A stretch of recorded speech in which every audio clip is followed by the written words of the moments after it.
Login failed on Superhero app fix. You open the Superhero app, ready to buy or track your favorite stocks, but then login failed.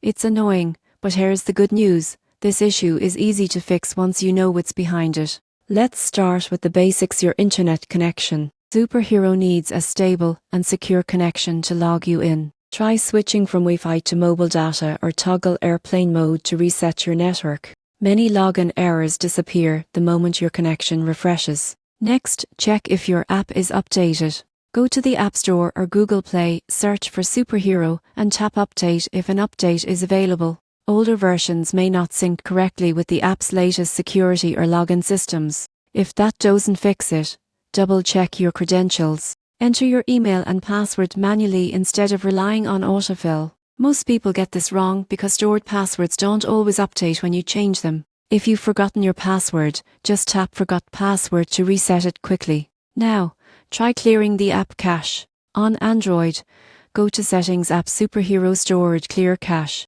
On iPhone, simply uninstall and reinstall the app. This removes old temporary data that could be blocking your login.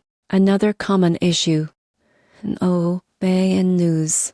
If you use one, turn it off. Superhero servers might block access from masked or foreign IP addresses to protect your account. Disabling the FIN often resolves the error instantly. If nothing works, check the official Superhero website. If you can't log in there either, it could mean temporary server maintenance. Wait a bit and try again later. So, if your Superhero app says login failed, don't stress. With a few quick steps: checking your internet, updating the app, confirming your credentials, clearing cache, and turning off your FIN, you'll be back to managing your investments faster than you think.